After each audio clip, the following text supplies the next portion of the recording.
Choose life. Choose a sport. Choose a drop zone. Choose a start time. Choose a fucking big jump plane. Choose turbine engines, speed, unlimited altitude, and endless horizons.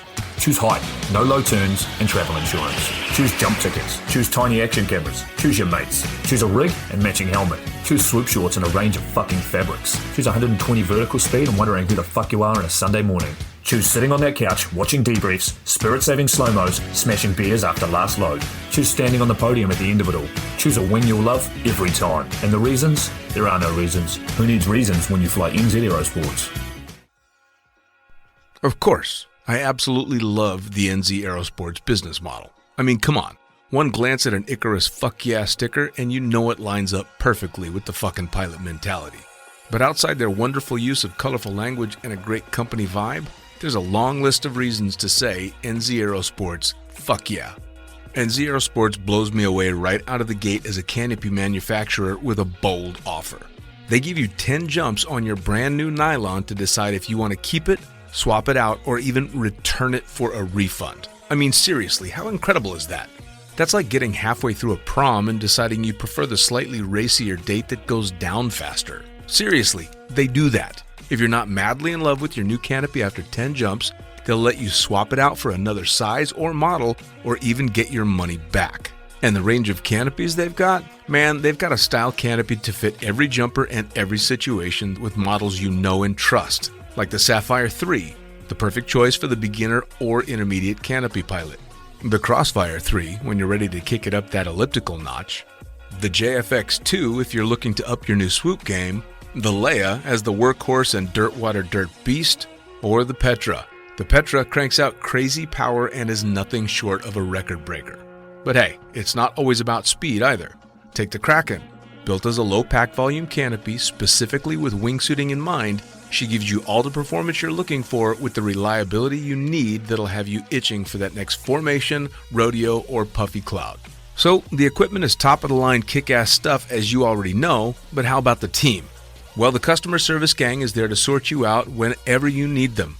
Maddie and Beto are always there to help with Jen holding the reins. They're available for you at sales@nzaerosports.com, and they've got a kick-ass live chat tool on the website if you're wanting to hit someone up right away. These are the crew you're going to want to talk to get those custom orders in. With the stock nylon, once you know what you want, they'll have that shit on a FedEx truck as soon as the credit card machine says approved and get you in the air in no time. For your custom orders, you'll be able to get a time frame for building and shipping when you design it, so get to it. And demos. They've got demos in the US available from their partner Rock Sky Market. The whole US demo fleet is there with Sapphire 3, Crossfire 3, Kraken, JFX2, and Leia canopies in a range of sizes. They also offer student and tandem demos in the US. Bottom line, every step of the way, NZ Aerosports is there to get you what you need, and I personally couldn't be happier to be teamed up with them here on Lunatic Fringe. And now, time to get started with Lunatic Fringe Into the Void, brought to you proudly by NZ Aerosports. Fuck yeah!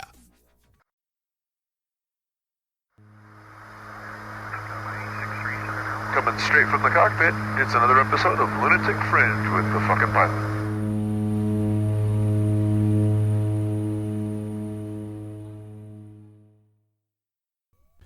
Ready, set, go! In the free candy van for another episode of the Lunatic Fringe Into the Void with Brian Casserly. I just want to say thank you to Dean and to NZ Aerosports for having faith in me to taking over this podcast at least 2 episodes a month, so we hope. Anyway, who the fuck are you and what do you do? Well, my name's Kevin Boorom. I skydive. I've been organizing with Pussfoot for a little while and traveling the country and just been having a great time. Yeah, just having a good time. Met a lot of great people along the way. There's a lot of good skydivers out there. There's a lot of other skydivers out there too, but most are good-hearted and want to see us all do well. Or at least that's what we try to be all about, you know, keeping everybody safe and having good skydives and keeping any separation between the in and out crowd. Try to knock that down, you know. Fuck yeah. Yeah. So, COVID. What do you think? I think it's got a lot of people spooked, and sport kind of slowed down for a little bit, but now I feel like everybody's back at it and current, or at least wants to be, and, you know, drop zones are up and running, and can finally breathe on the plane without covering your face. Shit, man, we got screwed last year. Yeah, they didn't open up till like June. Man, I felt like every 5 minutes we were getting another email like, "Oh, boogies canceled." Yeah, cancel culture. Yeah, and you just end up with a lot of refunded credits you got to use, and luckily we've been burning those back up, getting around, and had some good boogies this year so far. Fuck yeah! So far, so good. Come and Take It was definitely a blast. Yeah. Let me apologize now. I do not have the studio that Dean has. We are basically in the free candy van or in the garage. The tales from the basement. So I remember when I first met you, I was with Nick, leg name, out in Phoenix, and we were just checking out this drop zone we were going to throw a boogie at, and you came rolling up. Nick was like, "Yo, you got to meet Kevin." And I was like, "Kevin?" He goes, "Yeah, he's a ranch hand." I'm like, "Ranch hands are fun." So we wound up hanging out. Remember that coach jump you took there? You weren't even licensed when we first met. Yeah, that was fun. And seeing all the wildlife out there and inside the DZ house. So in case you guys don't know, Skydive Phoenix is utterly a gem.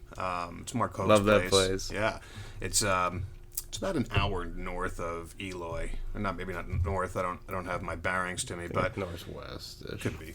Either way, it's an old Mexican cartel's drug drop area. Like there was a runway and they would run drugs out of it. Posted signs on the door. Yeah, still to this day there is DEA seizure on the windows of the DZ house, which is kind of neat. But really cool place, great vibe. Scorpions and lemurs and desert cactuses and all sorts of things. I got stung by a scorpion in bed there. That's crazy. It's a good way to break in a canopy going out there, soften her up a little bit, drag her through the desert a little bit. Sounds delicious. But yeah, that was a good time. We even went to that place. What was it called? Rooster Cogburns. Yeah, there was all sorts of animals and donkeys and what else was there? What were the things sticking their heads through the wall? I don't know. All sorts of fun things. Hey, if any of you guys get a chance, you're at Eloy or at Phoenix or just in that area, you want to go check out Rooster Cogburns. The place is utterly cool. Like they got ostriches and monster truck rides and all sorts of fun stuff. It's a good weather day or a whole. Just go down there and hang out. Not bad. There was a place not too far from there. We rented side by side and ran it up the side of this mountain and down this trail and stuff. And you can ride them on the roads there to get there. That was pretty cool. That was another picture of you butt naked. Yeah, that happened up there in the Sedona. Arizona wilderness, the old Red Rock Mountain. Yeah, you were in Sedona. I mean, you're not a skydiver unless you have a picture of your naked ass on top of a cliff somewhere. In the desert, yeah. Yeah, you got to have it. I think that's like a rite of passage. You're absolutely. So, yeah, I mean, after that, you went hard. I remember you weren't even licensed out there, and you just started going nuts. Yeah, I got a fresh rig right from getting my license. I mean, looking back on it, I kind of wish I maybe had a used rig for my first one because I, ended up downsizing a few times. And, yeah, you have. But not too quick, making sure I hit all my milestones with my canopy and getting completely bored with it and knowing I got it dialed in before, make a move like that. But, yeah, luckily, the rig and everything, I haven't never had a problem with my Infinity. I'm an Infinity guy for now and love my Icarus canopies. Yeah. Yeah, talking about downsizing, what was it, like 2 years ago at the Halloween boogie? You had a tear in your pilot chute. And I come walking out, and I'm like, "Hey, where's Kevin?" They're like, "Oh, he's up." I'm like, "I thought his rig was damaged." And then all of a sudden, he's like, "Yeah, he's on my, I don't know what you want, like a 59." It was, I think it was a 129 or still something like that. It was a stiletto that opened up, 2 out of 5, 6 times. The other times, it worked. It opened and flew, but it wasn't. I wouldn't say it wasn't enjoyable, but got me through. I was able to keep going. I try not to let equipment, keep you on the ground. If it's something small, they didn't have a pilot chute there for me, so I didn't really have a choice. And luckily, the rigger there was nice enough to let me borrow his rig. Shout out to I forgot his name, John, maybe. I'm sorry if I'm forgetting your name, but appreciate you, bud. And yeah, it's been good. I'm always that guy, looking at people's equipment on the planes, trying to make sure everybody's good, in the loading up area, and just we're all there for the same reason, having safe, smart skydives. Oh, absolutely. I mean, that's just the only way we got to go home at the end of the day. There's just no doubt about it. It's definitely not something you just do because you're there. You got to want it, and you got to feel it. If for me, about 5% of I don't want it is too much, and try to sometimes I might call it a little early, with the winds or if clouds or something, if I'm not liking it, but I try to, like I said, you got to play it smart and make the right decisions. When you start adding multiple decisions that you shouldn't have made, that's when things happen. And life's always going to have risk. It's all about eliminating as much as possible. Well, yeah, you gotta do what we can to keep the sport safe, but fun at the same time. And I think that's why you and I are a good mix. So, as my inaugural episode with the Lunatic Fringe, I chose Kevin, who happens to be my hetero life partner.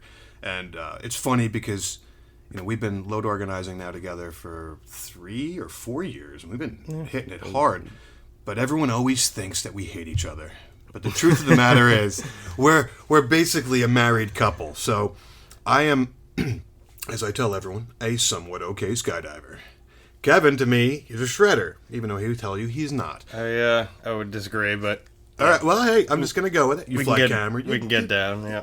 So we're always invited to, well, most boogies we're invited together, and, I'm more of the party guy. I'll do, maybe 5 jumps a day where these guys are doing 10. But when the night comes, that's where I sort of turn on. But during the day, you're fucking busy during the day. We don't talk to each other at boogies anymore. We always get people that want to jump and, do new things, jump with new people, new places. And I always try to, fit in as much as I can in a day. And, there's always a good crowd, seems to be, wherever we go. There's the, some newer jumpers, some locals, some experienced guys, it's always a good crowd, if you've ever been to a boogie, it's a good place to be. It's better than a normal day at the drop zone. Especially a boogie that you're at, because if you and I are load organizing, we know that we're going to take anybody up. Right. It's not like we always try to set the bar low, but we do try to at least meet our milestones and accomplishments. We keep it low. Plan B is usually just refer to Plan A or who gives a shit. Plan C or D. Yeah. There's always one of those. Generally a zoo dive, but your camera flying is getting to be it takes practice and just trying to learn what works for you, and obviously being at the right place, the right time. Keep an eye on the sun, where that is. Try to get the right angle, but also knowing where you're going and what's around you. Especially breaking off. I tell it to everybody: track like your life depends on it, because it does. All right, so out of all the boogies that you've been to, and let's just say the last 3 years, I don't want to bring it back too far, what was your favorite boogie? And I've probably been to it with you. Oh, wait, no, there's a couple I haven't. I don't do Fits with you. You do Fits every year. Fits was pretty dope. I had a great time there. 2 times I went there, and didn't make it this year. I was pretty bummed about that. Missed you, Spence. Yeah, shout out to Chris. And, it's a tough one to try to say which one's the best. As far as... Well, they're all different. I was going to say, they all have their things that would be appealing. I would have to say, Yeah, it's a tough one. I know. You can't really pick one boogie.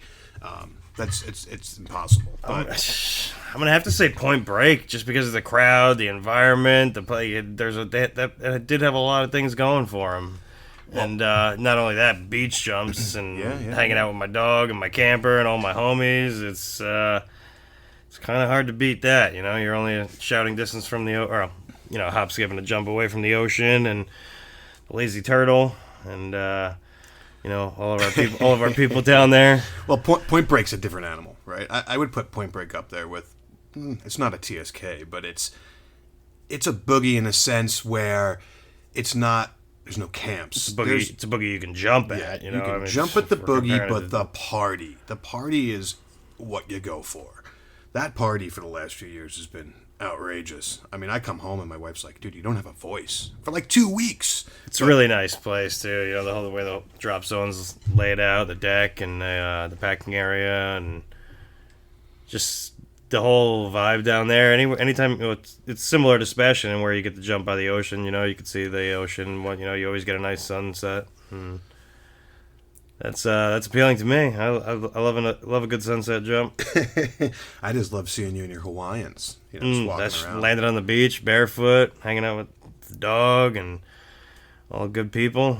Yeah, but you know what I'm talking about. You just show up randomly on your one wheel, wearing a Hawaiian with a cup of rum. And yeah, I mean, it's a good one.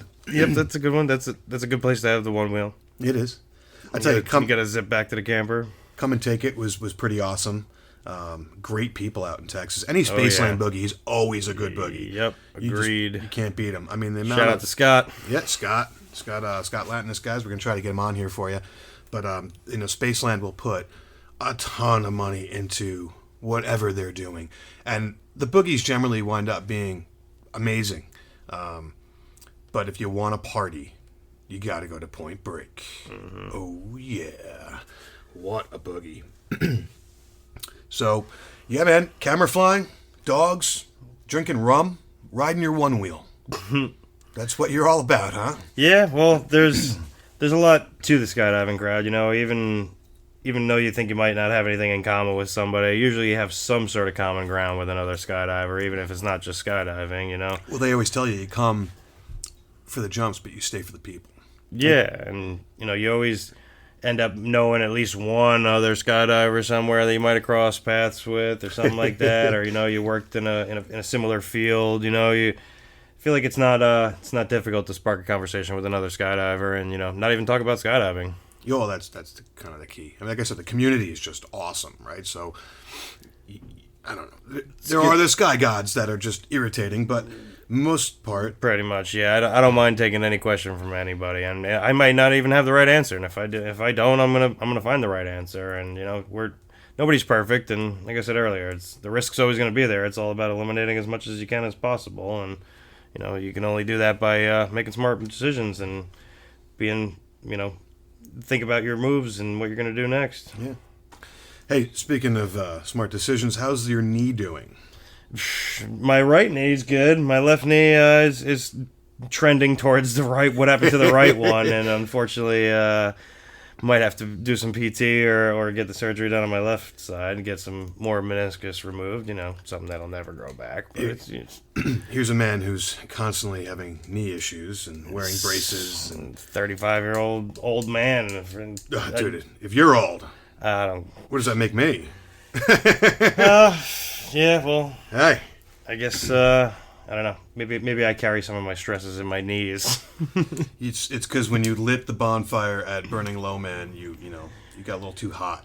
Well, I'm always bouncing all over the place and tweaking myself and hurting some weird awkward muscle doing something stupid. You never stop. Yeah, you never stop. You go hard all day, and then the next day you're doing something. I usually try to do it, but I do like to enjoy my downtime too whenever I can. And now that it's getting nicer out, the weather's looking good, and things are opening up around here. It's almost back to normal life. But it's getting close. It's still not there, and the whole world is taking on a cultural shift. Everybody's just... Oh, fuck yeah, man. Things are getting weird. Everybody's just not who they were a few years ago. No, everything's changing. That's for sure. Cancel culture. Everybody working from home now, which, for skydivers ain't a bad thing. If you can work from home and then in a van in the parking lot of the drop zone, or do things like that, COVID has had some of its benefits and to some people, and it's unfortunate. Obviously, my heart goes out to people that have lost somebody for that. But yeah, man, it has opened up opportunities in some places. I feel like COVID, like you just said, it brought a lot of people together with their families, but it also gave a lot of people ample time to travel, right? So if you had a laptop and a Wi-Fi device and you were working remotely, you could go anywhere you wanted in the country, skydive, come back. Some people were locked down. Some people did get a little more freedom, not working on the road, trying to do things remote. Now you can, see your kids more, see your parents more, go travel, do something more, explore new places, hit the restaurant, a few miles away that you've still never been to, and things like that. Well, you got that camper. Yeah, the camper's been good. I'm thinking I want to downsize. It's a little big. It's nice to roll out. It's nice if I need to roll out with a bunch of my homies. It sleeps, 6 people, but sometimes it's just me, my old lady, and the dog, and it's a bit much for what I need right now. But it's been good. I haven't had any serious issues. Knock on wood. Just don't knock there. Hopefully the camper doesn't have any issues. I'm thinking she's gonna be all right. Still relatively new. It's that and my truck and my rig are the probably the 3 things in my life that I try to really keep good care of and not shit it out. There's nothing like having a mobile boom boom room. I love mobile boom boom room. Mobile living room, whatever you want to call it. I definitely didn't want to buy a used toilet, so I ended up getting a new one. I just shitter. Yeah. kind of wish I went with something a little smaller. It's 26 feet, but it's Well, toe's good. It does, yeah. And then along with that comes with I should have got a bigger truck, but my 1500 pulls it all right. It's just 10 miles in a gallon wherever you're going, which most of the time, if I'm pulling that thing, it's going to be worth it. Shit, last year you took that thing everywhere. You were gone for like 4 weeks. Yeah, that camper's got probably just as many miles on it as my truck does, so 20, 30,000 at least. Yeah. You planning any more trips this year? I know you're constantly on the road. I mean, this year, yeah, we got a few things lined up. We got, Burning Low Man, or is that coming up? that'll be first weekend in September. But weren't you planning on going down to Suffolk this weekend, right? Yeah, I was, but I actually got a doctor's appointment to get the knee checked out. I kind of want to see what I'm getting into, and if I can avoid the surgery for a little bit, because I tried doing PT for the right one before I decided to get the surgery, and it didn't really help much. So I'm thinking I probably do need the surgery. I just might want to put it off till after boogie season. We got a lot to do this summer year. Just started. Yeah, I was gonna join you, but found out it was Father's Day weekend, and I want to see my dad, got to see the in-law, and then I want to be with the kids. So then you had the whole Blackfoot situation. Oh yeah. So if you guys, we'll get to that maybe one day when I talk to Dean. But I wound up getting disohotric eczema this year, and it was funny. You don't want to see a picture. No. Kevin doesn't like it, but I was looking at it on my feet. I have like calluses and. The plague foot. The plague foot. I'm sitting there and I'm like, shit, could this fucking be contagious? It's on my fingers, it's on my feet, and I'm like, I got 3 kids sitting here and the wife. I can't be giving nothing to no one. So I go to the doctor, and the doctor's like, oh, let me see what's going on. And I show him. He goes, holy shit, dude. He goes, your feet are cracked down to the bone. I mean, you can see fat. It was terrible. If anyone really wants to see a picture, just let me know and I'll show you. I got plenty. But he goes, yo, you're gonna lose your feet. He's like, you're a couple days away from losing your feet.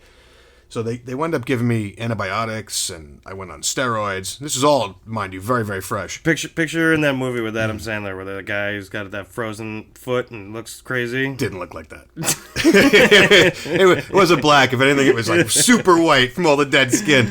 But I got it under control with steroids, and then Kevin and I we were just in Texas. And still hoofed it to Texas. Yeah, it was good. You got around all right. Yeah, we got around, except for... After one of my jumps, we did this, I call them I can't quit you jumps, when I take up 2 very new jumpers and try to get them into a round, but just don't let go. And it generally turns into a meat missile / hybrid / belly / shit whipping. Yeah, shit whipping, but everyone smiles at the end anyhow. But I get down, I have a little thing on my finger, and anyway, since I got back from Texas, full-blown fucked again. I mean, I can hardly walk again right now. Crazy glue in the feet. Matter of fact, I was on a boys' boat trip this weekend, Kevin. I know you know that, but in the mornings I'd go up to a little, I don't know what you call it, cafe, and I'd sit there and glue my feet while people were eating breakfast, just because. Because why not? Would have been best if I was you, man. I tell you what, though, there was this girl there this weekend, and she was wearing this shirt that says, "Sounds gay. Count me in." So I look at her, I'm like, where'd you get that fucking shirt? She goes, I don't know. I'm like, so I pulled it up on Amazon. I ordered it. It comes tomorrow. Super excited about it. 'Tis the season. Yeah, man. Pride month. Absolutely. Everyone's from different walks of life. I'll support everybody. Yeah. Why not? You are who you are. You gotta be who you're gonna be. So, yeah, we got Point Break coming up. Holy shit.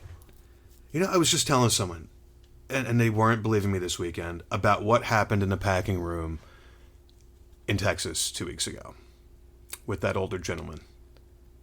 Enlighten me. The guy who had a heart attack and died on the floor? Yeah, what about him? no one was believing me. I'm like, yo, it's like, Oh, jeez. this guy That just died on the definitely floor. Happened, and that was definitely crazy. Bob, shout out to you, man. Hope you're doing all right. Yeah, man. Just hope you're doing well. And talk about luck. Our friend Laura and a Navy The right people at the right time, and right people right at the right time. equipment. Having everything there to. So the drop zone happened to have a traveling trauma nurse visiting, and another trauma nurse who was in there. I don't know her name, but shout out to you. And then I forget his name. The guy who just got his A license, who's a corpsman. And this dude just dropped dead on the floor. Death rattle, everything. And they started doing compressions. And then Thomas and Whitney, shout out to you guys from San Marcos, ran in with a defibrillator and brought this dude right back to life. And what does he say the second he gets up? What's going on? Can I go skydiving? Let's get back at it. Skydivers are a rare breed. This guy just had a massive heart attack, wakes up after being shocked, and here he is ready to go back up in the air. God bless him.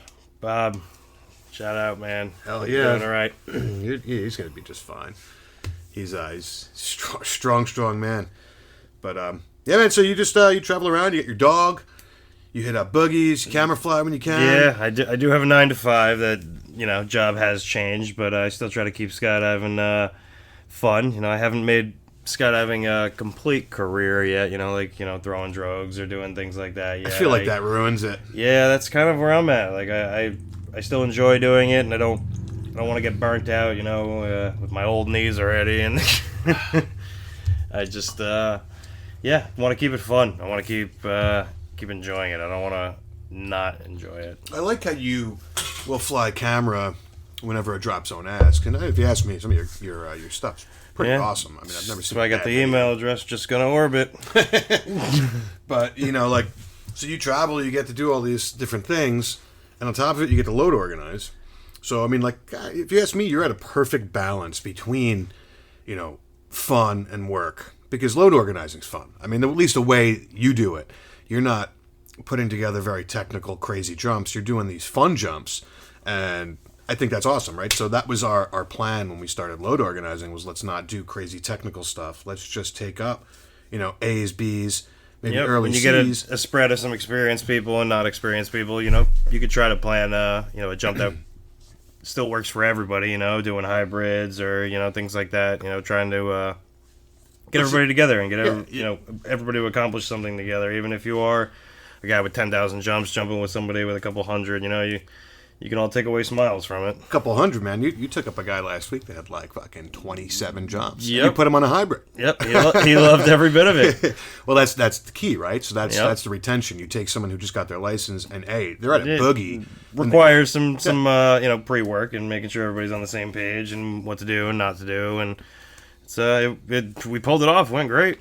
You remember those army dudes down at Suffolk at Burning Low Man that just got their licenses, and we put them out the back of the sky van with a raft, and it worked. Oh my God! After it flipped over, and somebody was hanging. I remember. I can't quit you. I can still close my eyes and picture that scene of him holding onto the balloons above him. It's already gone, and then it just taken off. But remember, those guys were like, "Yeah, we can skydive," and I never even asked how many jumps you had. And all of a sudden, they're like, "Yeah, like 26." Awesome. We all signed it and wrote all crazy stuff on it. Oh, you put the fake hundreds. That's another one of your MOs, huh? The fake hundreds. Tell me about that. They're pieces of art, They're just green pieces of paper that resemble money, and sometimes you'll drop one on the floor and see who picks it up and how they do it. And just so you guys know, these don't just resemble money; they are on point, except for the feel and the Chinese lettering and the Asian writing on it. Yeah, and red.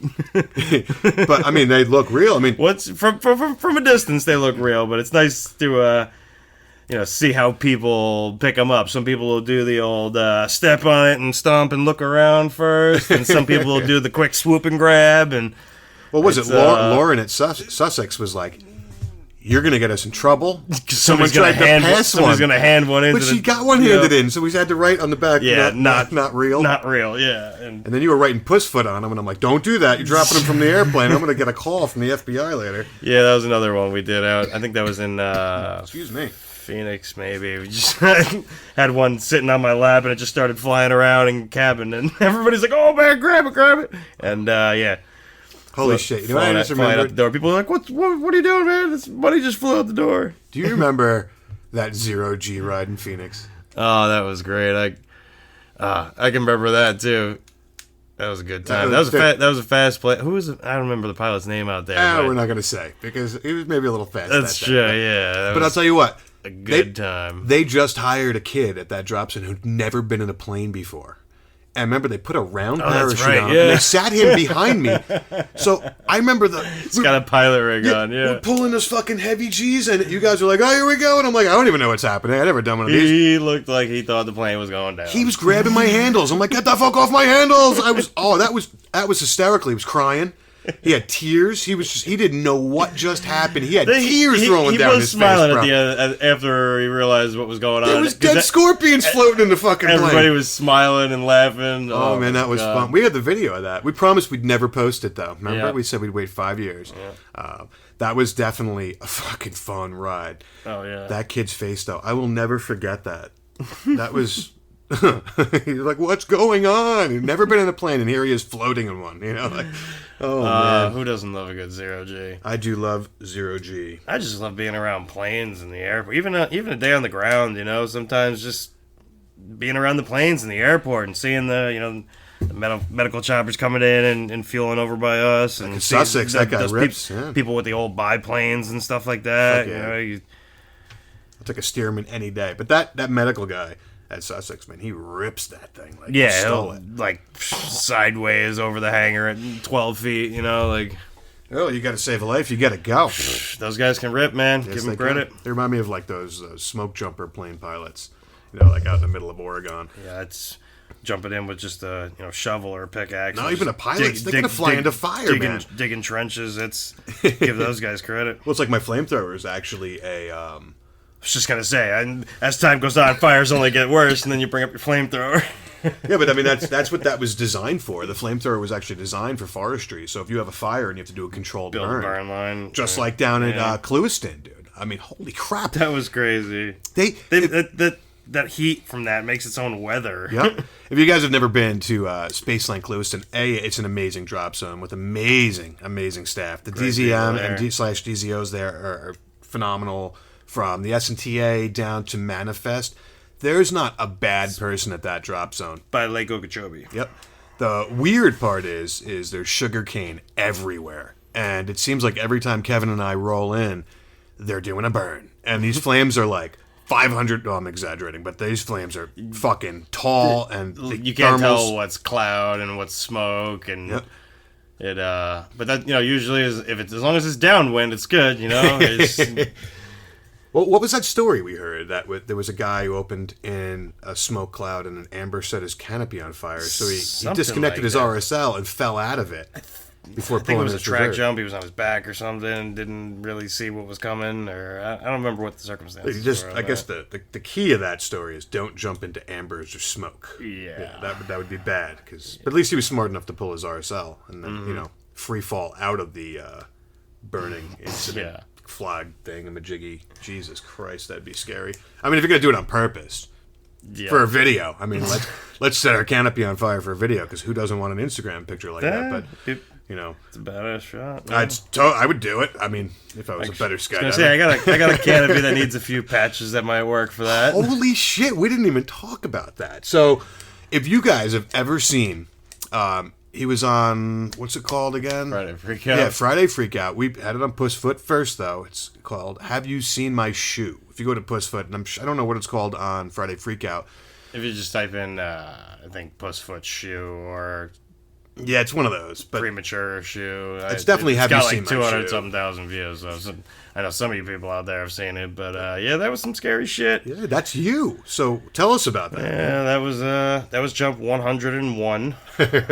What the day went from going what a day, real good to oh shit real quick, and luckily me and my homie made enough good decisions to not kill us both. And shout out to Joe.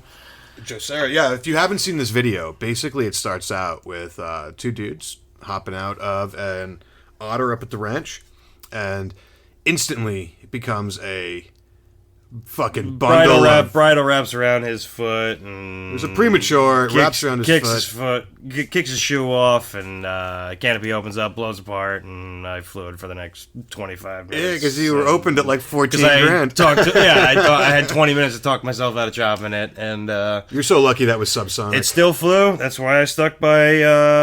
I wrote a letter to Icarus, and then got a response from a dude named Francois, and told him I was like, "Hey man, your shit obviously still works after being mangled and being upside down and shredded, and the canopy still flew, so I needed to have another one. It was downsized day. I told myself if I could fly that turd for 25 minutes, it was time to downsize. So I did, and that was the first red, white, and blue and black canopy I got. You made Friday freak out. Learned a lot of lessons that day. My God. I feel like, the reason why I put it, well, not I feel it, the reason why I put that out there and sent it in to team, I, wanted to share it, it's exit separation at the door is important. After that jump, I look back and I think about how many times I've bumped people in the door and, not really a big deal, but it can turn into shit real quick, and just diving out at the same time next to somebody, not a good idea. Leave that little bit, and just if. Now I don't even want anybody even looking at my hacky. I'll hold it, until we're off the, out the door, and I got a lot more aware of what could go wrong with having a premature, and yeah. I tell you, that's actually the reason I switched from a hacky to a putt. I was like, you know what? Pud's a little safer. It's a little more tucked in there. Yeah, that's what I have in my rig now. The hacky. I mean, not that it was a bad design or anything like that. It was a monkey fist. It was an error on. I wouldn't even point blame it. I would say mostly my part. I should have left some separation, and you can't blame anyone on that one. It is what it is. I'm happy we made enough good decisions that day, and everybody lived. And you got your first high pull, so that was fun. Yeah, and that was a crazy day. That was a crazy day. Oh man, I'm trying to think like. That used canopy I bought, though, that blew apart. It was like a 10-year-old canopy, and it was owned by this nice woman who took great care of it, and it only had like a couple hundred jumps on it. And that's just, after that thing being upside down under me and blowing apart, breaking lines, separating 6 of the ribs, it still flew. And crazy. Canopies are meant to fly, even after being. There's sometimes when you're packing, you're like, you start second-guessing yourself, and you're like, I should redo it. And no matter what you do to that canopy, after being upside down and shredded, she'll still fly. Obviously you want to do the best you can to get a good pack job, but, just try not to overthink it. Those canopies, they want to fly. You got to think of something cool to do with that wing, man. You got to put it like... I know. I was thinking about a hammock or, just something, or maybe make a crazy jumpsuit out of it, but it's awkward colors. It's like purple and yellow. I would just put it up on your ceiling, man. Fuck a sex mirror. Put that thing right above you. Well, I got plenty of wall space in the garage, but it's usually windy in there. That's one you want to save. I mean, that thing. It's like I got a fire helmet over there. My first time ever going into a live fire environment that I had no business being in. I fell through the floor, and that helmet split apart, but it did save my life. So I took it out of the trash after the chief threw it away. I always have this dream about ripping across a lake with a canopy on ice skates. Maybe that'll be me one day. So he lives on one of the largest lakes in New York metro area. It's weird. We didn't know each other. We lived less than a mile from each other, the way the crow flies. Yeah. And the lake freezes, and they do all this amazing shit on the lake. Dude, Winter Carnival's fucking awesome. And back when we had winter. Yeah, well, it froze this year, didn't it? It did, but not like when we were kids, when 2 months of pond hockey. Yeah, I used to rip my fucking quad across that thing doing like 80 miles an hour. You had to watch out for the ice There used to be trucks on it. Yeah. Do you remember all the people that lost their heads with snowmobiles hitting the docks? No. Oh, dude, sounds horrible. One year there was like 3 guys because they lowered the lake, and then it stuff froze. That happens on that lake. I mean, Crazy. You get all your weekend warriors that come out there on the boats and try to. Well, they're just ripping around, being careless, and unfortunately, some people have got out there.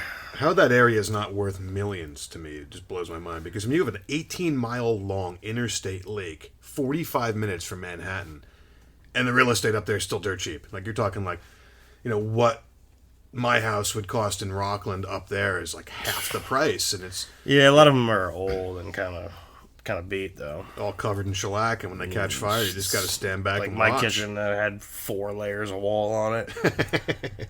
It doesn't look good. Oh, I had another layer. Fun fact about that place: there used to be a lot of mobsters up there, and I was on Jersey Avenue doing a driveway one day, and a guy, he was looking all weird. Now, I like to talk. I talk to everybody. I just can't even stop.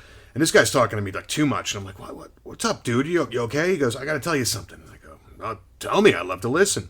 He's like, I redid the floor in my garage, and I found a body in a burlap sack. And I'm like, what'd you do with it? He goes, I threw it in the garbage. I'm like, you could have had fucking Hoffa, bro.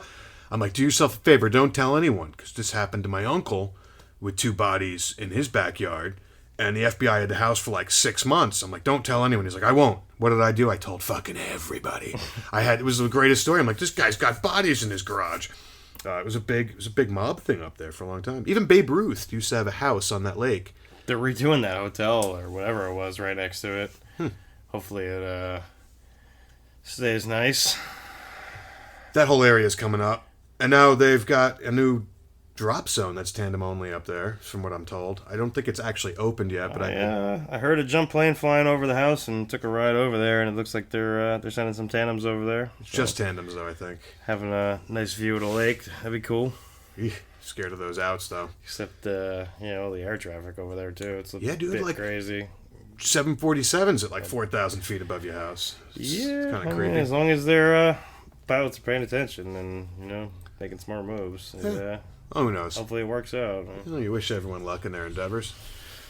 But, so, I don't know, man. Like, we got a busy boogie season this year. What's your plans? Where you headed to next? Looking forward to Point Break again, jumping on the beach. I mean, like I was saying earlier, there's not much better than than a sunset beach jump. And barefoot. And, it's going to be a good time. You're organizing. I know that because I set you up.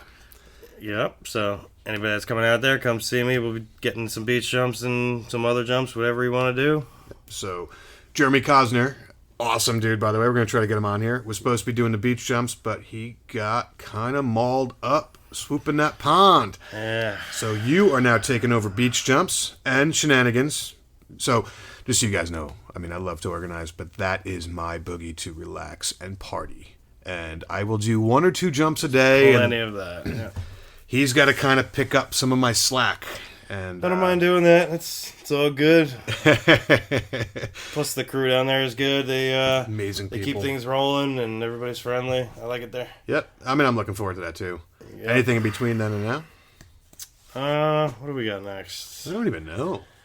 Let's see. What is it? Check the old calendar. June, we have something. Oh, I got Falls Fest up at Skydive the Falls. Yep, I'm gonna be at a wedding, so that one I'm gonna miss. Let's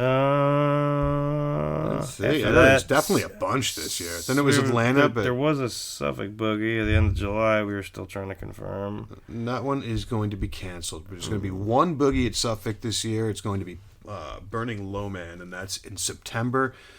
I know there's Point Break. There's a bunch of stuff, man. I don't want to start touching the wood here like you're doing. All I hear is so it's. Then there was the Atlanta boogie that I had to you had to pull out of going on a family trip. Yeah, it's all good. Gonna miss the Atlanta folks. I think we should do another Pussfoot fundraiser boogie this year. I just don't know the venue. You know, working with OEW, I'd love to do something to raise some money for these vets. So if you have any ideas, definitely let me know on that one. Yeah. And if you guys have any plans or you think there's a good place that you could bring, Pussfoot, Kevin, and me out, do some good for the community, we're always game. Just hit us up, pussfoot.com. You can hit up Dean, the Lunatic Fringe. Just let us know. We'll make it happen. We like it. Oh, I know where I was supposed to go. Cincinnati. No, Cleveland. DeMarcy's place. Robert Kraft is going to be over there. He asked me to go, so I might hit that one. I know we have 12. We have 12 boogies though, so I have to check the calendar. Who knows? Yeah, unfortunately we've missed a lot of the middle of the country. Well, besides Texas, but kind of like the middle of the country. We've hit a few of the coasts, a few on each coast, and like we need to open up them a little more, the middle country. I'd love to start heading Ohio. There's a ton of drop zones. It's like New York. Tennessee, too, right? Tennessee's awesome. Well, I've been down there. Chattanooga Skydive Company. I'm going to go check out a couple of the other ones. Who knows? Chicago. Ooh, Summerfest. Who's going to Oh, yeah, Summerfest. That's going to be a good time. Oh, yeah. I wish you... Oh, you got up. He doesn't have glass, ladies and gentlemen. He has a coffee cup with rum in it, and we can't clink. Otherwise, you would have heard a cheers. Oh, there we go. Clink.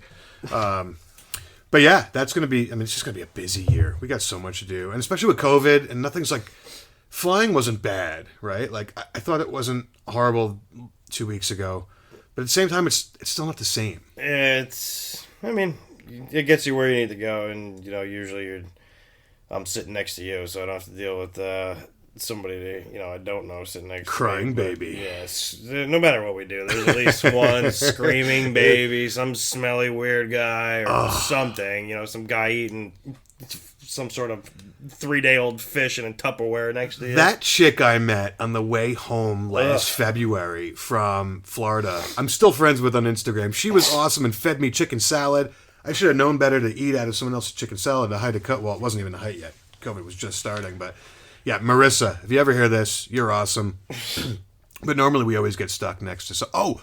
the way home from Texas. That dude kicking my chair.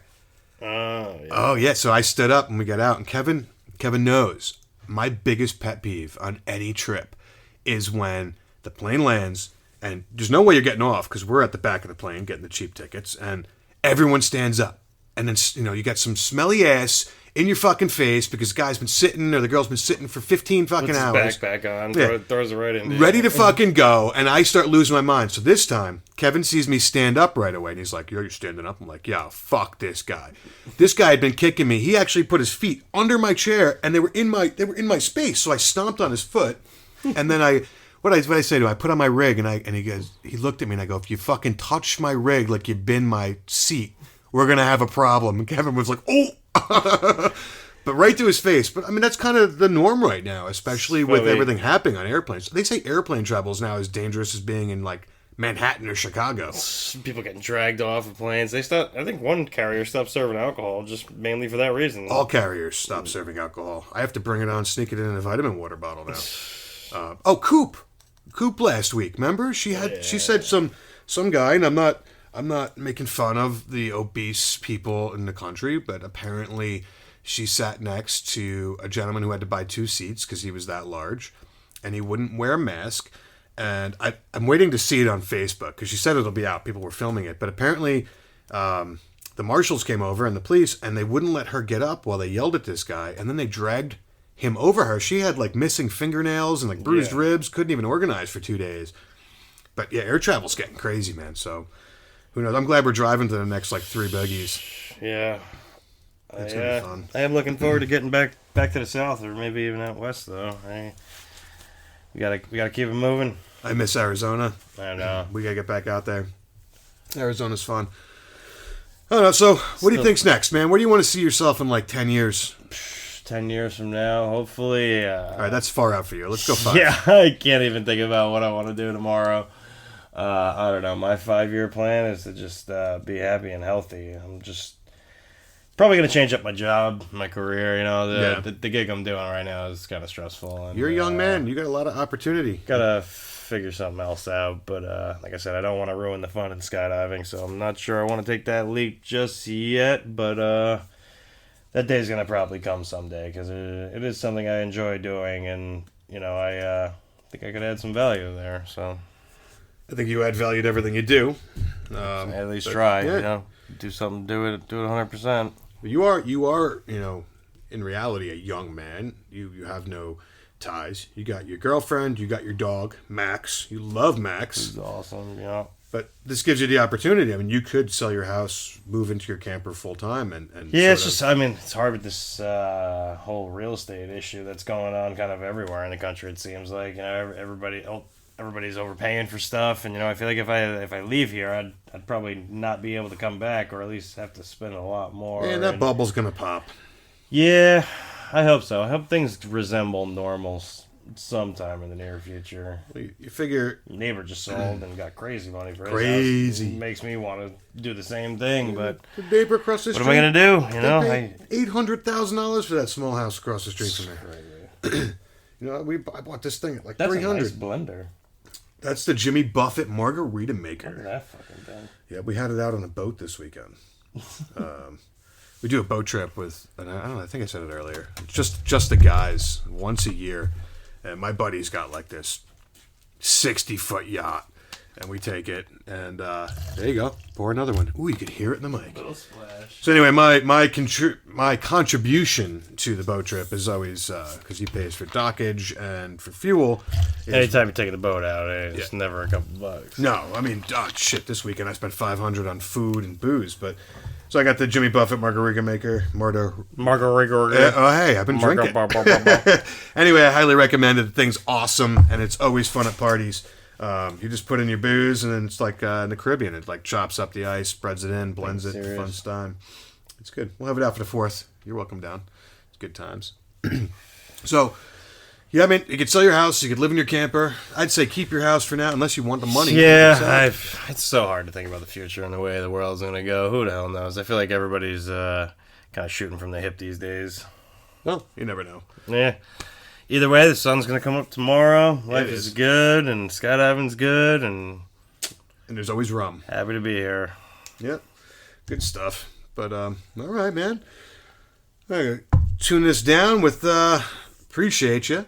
And, yeah, no problem, man. Yeah, it was fun. And we'll definitely be seeing some of you guys and girls out there, and happy to see all the DZ owners and packers and everybody that helps make our venues possible. Yeah, so thank you, everybody. Yeah, definitely the sport. But yeah, if anyone has any questions as to where Kevin's going to be organizing, you can go to Pussfoot OG on Facebook, and generally we will have some sort of schedule. I know it's been kind of weird, and I apologize.